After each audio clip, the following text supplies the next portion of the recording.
सांगली जिल्ह्यामध्ये ढगाळ वातावरण आणि हवामानात सतत होणाऱ्या बदलामुळे रब्बी हंगामातील पीक धोक्यात येण्याची शक्यता आहे. यातच 2 दिवसांपूर्वी पडलेल्या धुक्यांमुळे पिकांवर रोगाचा प्रादुर्भाव दिसून येत आहे. यामुळे अगोदरच आर्थिक संकटात असलेल्या बळीराजाला पुन्हा नव्या संकटाला सामोरे जावे लागणार असल्याचं चित्र पाहायला मिळतंय. यावर्षी परतीच्या आणि अवकाळी पावसाने खरीप हंगामातील पिकांचं नुकसान झालं. शेवटच्या टप्प्यामध्ये आलेल्या सोयाबीन, कडधान्य, भुईमूग, ज्वारी, मूग आदी पिकांना अवकाळी पावसाचा मोठा फटका बसला. यामुळे शेतकऱ्यांचा तोंडचा घास हिरावल्यासारखी स्थिती निर्माण झाली होती.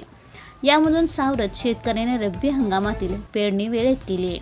15 दिवस वगळता थंडी गायब आहे. त्यामुळे थंडीच्या दबावावर येणारे रब्बी पीक जसं की ज्वारी, हरभरा, गहू पिकांवर याचा परिणाम झाला आहे. गेल्या आठवड्यामध्ये पडलेल्या धुक्यांमुळे काही ठिकाणी गहू, ज्वारी पिकांवर करपा तांबेरा दिसून येत आहे, तर काही हरभऱ्यांवर पीक घाटे अळीच्या कचाट्यात सापडल्याचं दिसून येत आहे. 2-3 महिन्यांपासून कांद्याच्या दरात झालेली वाढ लक्षात घेऊन अनेक शेतकऱ्यांनी कांदा लागवड केली आहे. परंतु ढगाळ वातावरणामुळे ते देखील पिवळे पडले आहेत. या वातावरणामुळे रब्बी भाजीपाला आणि फळ शेतींवर काही प्रमाणात रोगाचे सावट पसरलं आहे. नुकसान वाचवण्यासाठी शेतकरी औषध फवारत आहेत. निसर्गाच्या लहरीपणाचा फटका पिकांना बसत असल्यामुळे शेतकऱ्यांचं आर्थिक चक्र बिघडलं असल्याचं दिसून येतंय.